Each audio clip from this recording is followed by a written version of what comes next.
Assalamualaikum warahmatullahi wabarakatuh. Shalom, perkenalkan nama saya Albrika dengan NIM 2101035120004 dari kelas pendidikan fisika ICP.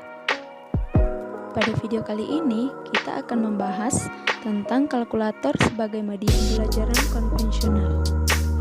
Namun sebelum itu kita harus tahu tentang kompetensi dasar yang harus tercapai dalam video pembelajaran kali ini, yaitu yang pertama, menyadari adanya Tuhan Sang Pencipta yang telah memberikan pengetahuan kepada seluruh jagat raya melalui media konvensional.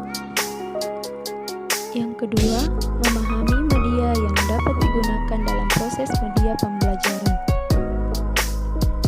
Yang ketiga, mengetahui komponen-komponen utama maupun pendukung dari suatu media konvensional. Yang keempat, memahami hakikat dan prinsip kerja dari suatu media konvensional.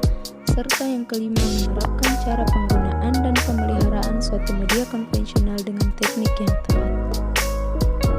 Adapun indikator pembelajaran, yaitu yang pertama, menjelaskan pengertian suatu media konvensional. Yang kedua, menyebutkan komponen-komponen sistem suatu alat media konvensional, dan yang ketiga, menerapkan cara penggunaan dan pemeliharaan alat suatu media konvensional dengan baik dan benar. Adapun tujuan pembelajaran, yang pertama yaitu peserta didik dapat menjelaskan pengertian dari suatu media konvensional. Yang kedua, peserta didik dapat mengetahui komponen-komponen utama dan pendukung dalam suatu media konvensional. Dan yang ketiga, peserta didik mampu mengetahui cara kerja dan cara pemeliharaan alat media konvensional. Nah, apa sih yang dimaksud dengan kalkulator itu? Jadi, kalkulator merupakan sebuah alat bantu hitung untuk membantu melakukan perhitungan matematis secara cepat melalui sebuah sheet komputer. Namun yang jadi pertanyaan, bagaimana bisa benda sekecil itu bisa menghitung? Nah, jawabannya adalah karena kalkulator memiliki komponen yang terdiri atas komponen mekanik dan elektronik yang terhubung menjadi satu kesatuan. Nah, komponen tersebut dapat dipisahkan menjadi komponen utama dan komponen pendukung berdasarkan proporsinya dalam mendukung kalkulator untuk dapat bekerja sesuai dengan fungsinya. Nah, adapun komponen utama atau teknologi kunci pada sebuah kalkulator, yaitu yang pertama ada layar kalkulator. Pada kalkulator terdapat layar persegi panjang yang menunjukkan hasil perhitungan angka. Layar tersebut pada dunia elektronika disebut dengan istilah seven segment. Nah, penggunaan seven segment pada kalkulator memiliki keunggulan dalam hal penggunaan daya baterai yang cukup rendah. Adapun yang kedua yaitu chip processor atau integrated circuit. Nah, di dalam kalkulator, proses pengolahan angka diatur sedemikian rupa oleh sebuah chip atau integrated circuit. Semakin rumit proses perhitungan yang dapat dilakukan oleh kalkulator, maka semakin canggih juga chip yang dimilikinya. Nah, yang ketiga, ada sensor keyboard kalkulator. Pada kalkulator terdapat sebuah papan PCB atau print circuit board yang dilengkapi oleh sensor dan memiliki fungsi untuk menerima input dari tombol. Agar proses input terjadi, permukaan PCB harus dilapisi oleh membran keyboard terlebih dahulu. Nah, yang terakhir ada baterai lithium. Daya utama pada kalkulator yakni menggunakan baterai lithium ion sebesar 3 volt. Baterai lithium ini dapat bertahan hingga bertahun-tahun lamanya karena penggunaan daya pada kalkulator cukup rendah. Nah, selain komponen utama, terdapat komponen pendukung sebagai pelengkap cara kerja kalkulator.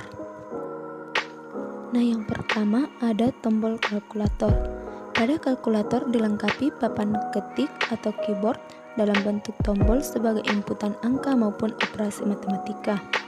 Tombol pada kalkulator tersebut terhubung langsung ke membran keyboard sebelum dibaca oleh sensor pada PCB. Nah, yang kedua ada membran keyboard kalkulator. Di antara tombol keyboard, kalkulator, dan PCB terdapat sebuah membran lapisan dari karet. Tujuannya agar input dari tombol keyboard yang berasal dari material plastik tidak merusak papan PCB ketika ditekan. Dan yang ketiga ada casing kalkulator. Komponen elektronika pada kalkulator sangat rentan terhadap benturan, gesekan maupun medan magnet. Oleh karena itu, kalkulator dilapisi casing sebagai pelindung komponen elektronika agar terhindar dari kerusakan. Nah, setelah mengetahui komponen utama dan komponen penunjang pada kalkulator, selanjutnya ada prinsip kerja kalkulator. Nah, jadi kalkulator dapat membantu kita dalam melakukan perhitungan karena memiliki sebuah chip prosesor atau integrated circuit. Pada chip tersebut terdapat banyak transistor dan berbagai peralatan elektronik untuk membantu perhitungan matematis.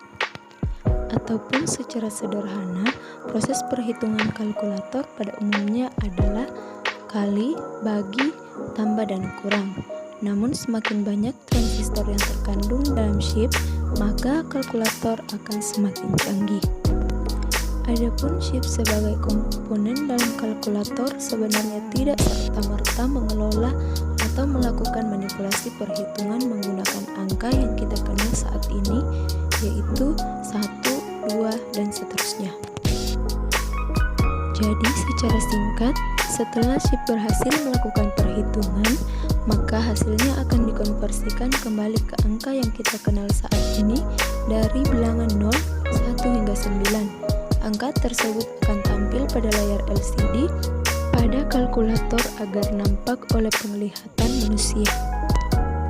Nah, jadi ketika kita memiliki kalkulator, kita harus tahu cara merawat kalkulator.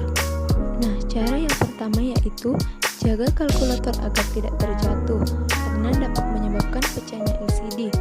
Demikian pula dari tekanan seperti kedudukan untuk kalkulator di dalam kantong atau saku celana.